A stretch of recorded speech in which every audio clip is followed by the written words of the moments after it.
All right, my little succulents, let's be real. At some point, you've secretly, or not so secretly, read your horoscope. And maybe, just maybe, thought, holy cosmic alignment, Batman! That's eerily accurate. I know I have. You've probably seen the memes. My Pisces moon is crying right now. Or typical Aries charging headfirst into disaster, and you've probably smirked because it fits.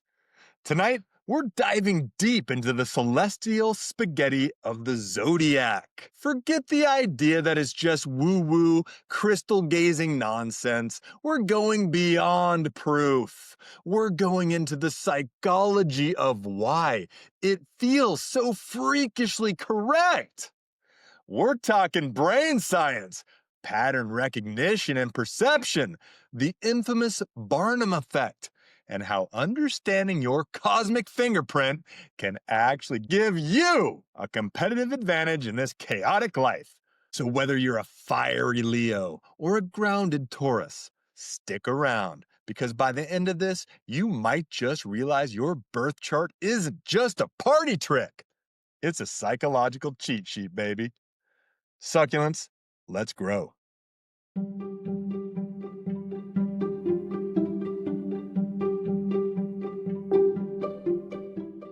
All right, boys and girls, let's start with the big one, the elephant in the astrological room, if you will. The Barnum Effect. You know, the moment when a general statement feels incredibly personal.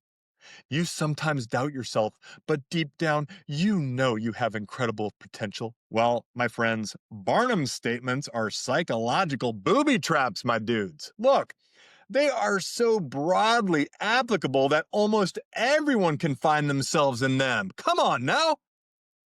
And our brains? Those brilliant but lazy pattern recognition machines, they love to connect the dots. Our brain is a connect the dot machine, my dudes. We've got the confirmation bias. You know, once you read that Capricorns are ambitious, your brain starts filtering your entire life history for every ambitious thing you've ever done. That time you stayed up late to finish a project? Aha! Classic Cap. The time you procrastinated? Your brain just deletes this memory. Later. Doesn't fit the narrative. It's kind of like when you say, why don't I ever make it through the lights when you're driving? Yeah, you do. You just don't remember the times you made it through them. Come on. There's also pattern perception, right? Pattern perception. We're wired to find patterns. I mean, that's what our brain does. I mean, even when none exists, because it was a survival mechanism, right? Our ancestors saw a rustle in the grass and they had to assume tiger. Better safe than sorry. Let's be real. We see Virgo meticulous, and we remember every time we alphabetized our spice rack, right? We see Gemini is intelligent, and then you meet me and you're like, oh yeah, they are pretty intelligent. Gotcha. There's also the self-serving bias, right? We tend to accept positive interpretations about ourselves, right? And we kind of reject the negative ones. And so if your horoscope says something like you're destined for greatness, I mean, you're all in. If it says you're prone to impulsiveness, yeah, you're probably scrolling. You might think, well, that's not always true, right? Maybe just when I'm tired. So, you know, come on, you're justifying it. Look, here's the kicker, the delicious irony, if you will. Even knowing all of this, the Zodiac still offers us something profoundly valuable. Mark it, dude. All right. So if it's all just brain tricks, why do smart people still swear by it? Because the Zodiac, at its core, is a brilliant system of archetypes. It's a language for personality, right? Look, there was this dude. I mean, this guy was really popular in psychological circles back in the day, right? When Freud was doing his thing. Carl Jung, right? The legendary psychologist believed in universal, archaic patterns and images that derive from the collective unconscious. The collective unconscious is like these memory traces that your whole ancestry supposedly, had together, and we can access these things, right? And so you have things like the hero archetype, the shadow, the lover, right? Those zodiac signs, they are personality archetypes. You got the fire signs, Aries, Leo, right? Sagittarius, the initiators, the passionate, the let's do it now crew. I mean, they jump, they inspire, and they burn out quickly, baby. Later, Sagittarius, later. Don't let the door hit you on the way out, chica. There's also the earth signs, right? Taurus, Virgo, Capricorn. Ah, just kidding, baby. You know I used to love you. The grounded, the builders, the let's make a plan folks, right? I mean, look, they're practical, they're reliable, and they're kind of stuck in the mud. Let's be honest. I mean, these are not people that are going to keep you excited for long, but they are very reliable. And they actually have a lot of personality traits that tend to go along with long term relationships. So that's good. Then you got the air signs, the Geminis, the Libras, the Aquarius, right? Look, these people are the communicators. They are the let's talk about it people. They're intellectual, they're social, they're flighty, they're all over the place. Huh? What happened? You know what I'm saying? There's the water signs, Cancer, Scorpio, Pisces, the feelers, right? The intuitives, if you will. The let's get real deep souls. They are empathetic as hell, emotional, right? Drama queens to galore. And sometimes they can get lost in the deep end, right? Now, why does this stuff matter? Why am I telling you this today? Plant, what does this have to do with psychology? Well, if you read that a Leo needs recognition, or a Virgo needs order, or a Pisces needs time, it gives you a framework to understand human behavior. It's a shorthand. And as some brilliant YouTube astrologers like the Astrology Podcast or Marin Altman, right? They often point this stuff out. It's not about fatalism.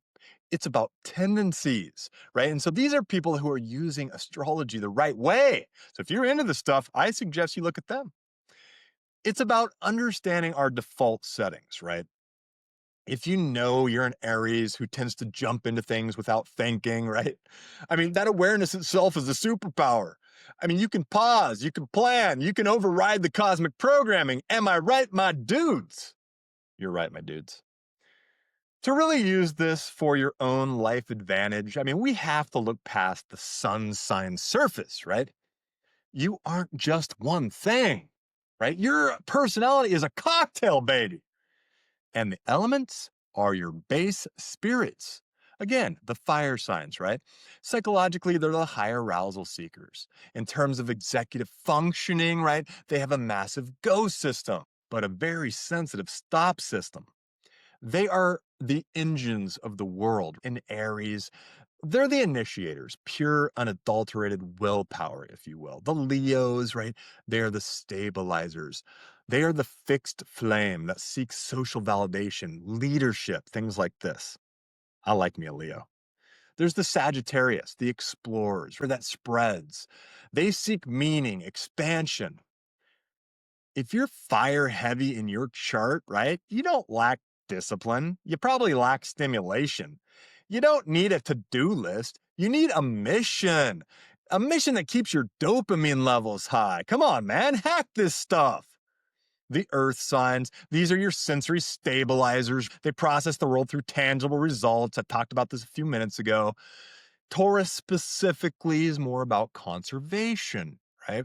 Comfort, sensuality, beauty, steadiness. Let's keep things really slow in a relationship. They want to have their feet rubbed. They want things to be, slow and sultry, some nice music maybe. They're all about the senses. The Virgo is all about optimization. I mean, these people are efficiency expert freaks, and quite frankly, they drive me nuts. Look, they can find a flaw in a diamond. So you know when they look at me, they're like, Jesus, this guy's crazy. It's true. It's true. The Capricorn is about structure, right? The long term architect who views life as a mountain to be climbed. Earth signs struggle with cognitive flexibility. They cannot get out of their own heads, right? If you're an earth heavy sign, your stuckness is just a high need for predictability. To grow, you have to practice planned chaos. So find yourself who's willing to, I don't know, make you march in that parade, right? Make you do something that you normally wouldn't do. Like, come on, guys, break out of your typical boring, structured lives for a change. And that's why the air signs are so much fun. They're the information processors, right? They live in the space between the people and ideas. The Gemini is the connector, right? Collecting and spreading data points like a human neural network. Libra's the balancer, obsessed with the social repair, the aesthetics of harmony, keeping things really nice and balanced, right? Then you've got the Aquarius. These are the visionaries, the one who looks at the system from 30,000 feet and says, "This is broken, baby." Air signs can suffer from analysis paralysis, to be fair. If you're air heavy, you think you're being logical, right? But you're often just mental looping. Use the 5-second rule to move from thought to action. I mean, sometimes we get stuck in our thoughts for days. We can't act. We need someone like a Leo to tell us what to do. The water signs. These are the emotional alchemists, right? They don't see the world, they feel it, baby. The Cancer is the nurturing soul, right? The protector. They protect the soft interior, right? With a hard shell. The Scorpio is the transformer, seeking the truth beneath the surface, no matter how dark. I mean, Scorpios will dig. They're little detectives, my dudes. They are detectives. They don't miss a thing. Now, the Pisces is the dreamer, right? The boundaryless ego that feels the collective unconscious we talked about earlier, right? Water signs deal with emotional contagion really well. If you're water heavy, though, you need to learn the difference between empathy and absorption. Stop being a sponge. Be a filter, right? Empathy is a good filter. Absorbing is a sponge. You don't want to be a sponge. You don't want to be drowned out by their chaos, right? Because you're too deep for it, right? Air signs, water signs, probably not a good mix. Now let's talk about the sub signs, your big three, right?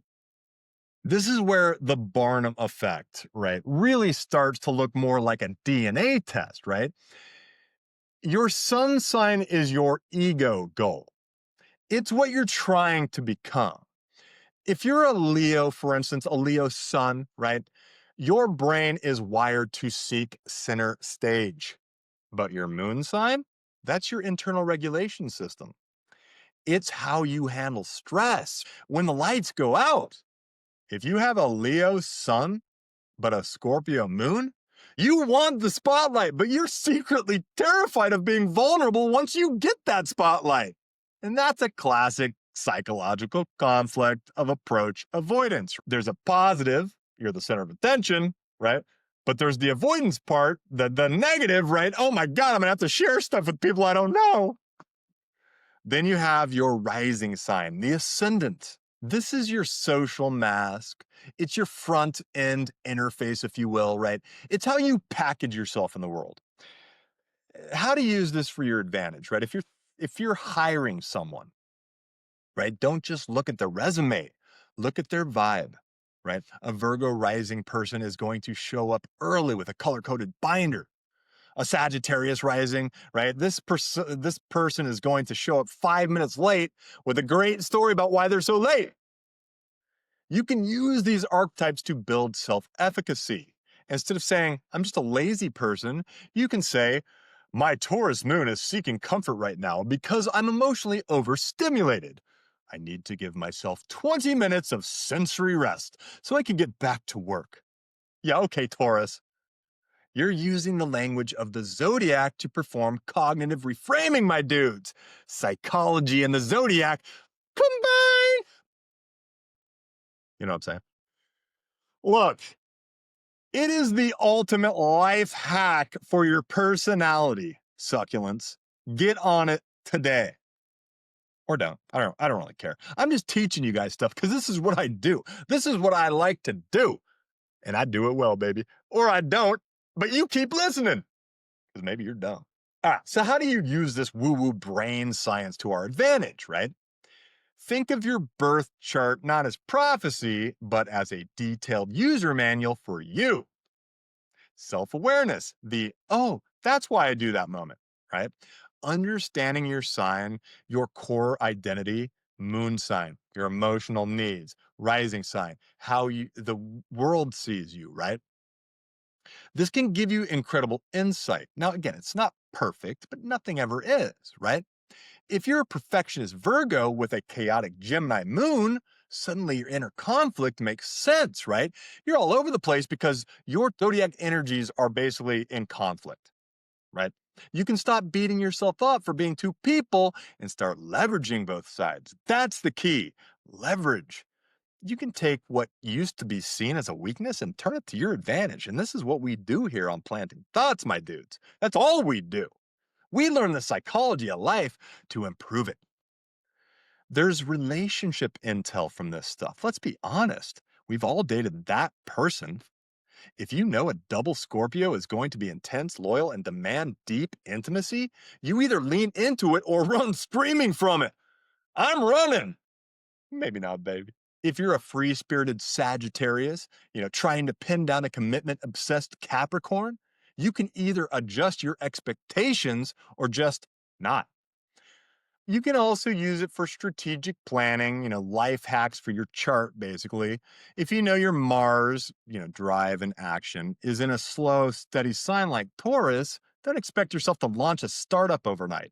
I mean, plan for methodical, consistent effort. If you're Mercury, which is your communication, basically, if this is a blunt sign like Aries, you might need to practice a filter before your next team meeting. Yeah, that's my problem, to be honest. I don't have a filter on the old mouthy poo. This isn't about letting the stars dictate your life. It's about using ancient psychological frameworks to optimize your human experience. It's like knowing if you're an introvert or an extrovert. It doesn't define you, but it sure helps to navigate a party. Now, what about some of these other mystical forces out there, right? Let's talk about tarot and intuition, right? For the real planting thoughts deep dive, if you will, because that's what we're about here. What about tarot, right? It's not about fortune telling, my friends. It's not. I don't care how much you believe it, chica. It's not. It's about pattern recognition and intuition, my dudes. Come on, man. When you pull the card like the Tower, your brain, with all its biases and pattern seeking glory, immediately connects it to something in your life. Oh no, my job is about to collapse. It's not about the card predicting, it's about the cards triggering your subconscious. It forces you to confront fears or possibilities you might be ignoring. Not gonna lie, I was looking at one of those online tarot things, right? And it pulled three towers for me. I don't know how that's possible, but it did. And then life got really bad for a while. I'm not saying I'm a believer, but my goodness. All right, tarot readers. Like my favorite pick a card YouTube channels, these people aren't psychics. They are masterful storytellers, right? They're interpreters of universal archetypes. These are people really in tune with personality. They would have made great psychologists. In fact, that's what they're doing. They're using psychology, right? Your psychology against you and for you. They hold up a mirror and your brain does the heavy lifting. I mean, they're not doing much of anything. The cards are just the prompt. They give us a language to express our anxieties, our hopes, and our desires. I might need to try some tarot. It sounds kind of fun, right? There's also this thing called the placebo effect. If you genuinely believe that understanding your chart or pulling a card gives you clarity or good luck, it can. Absolutely, baby. Your belief changes your behavior. It changes your reality.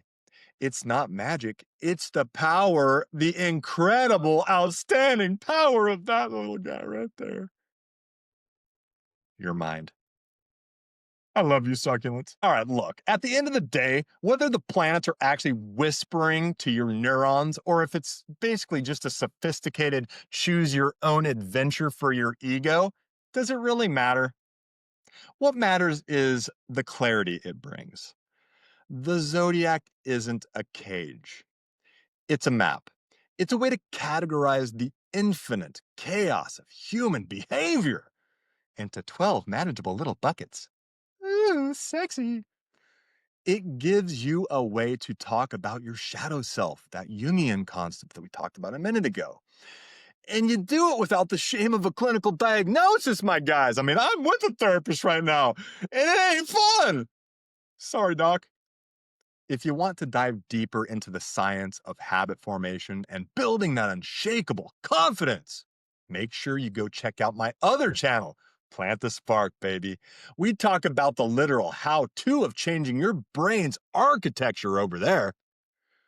But here on Planting Thoughts, we look at the why. Think about it. Are you living your life by design?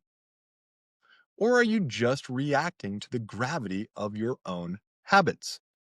Think about it. If this episode gave you a new lens to view your own cosmic blueprint, hit that like button. Come on now. Do something for me, boys. Come on. Subscribe if nothing else. You gotta join the crew. Come on now. Boys and girls, you need to join the Succulent Nation today as we keep growing together one thought at a time. I'm Mike. Keep your eyes on the stars, but your feet on the ground. Later, dudes!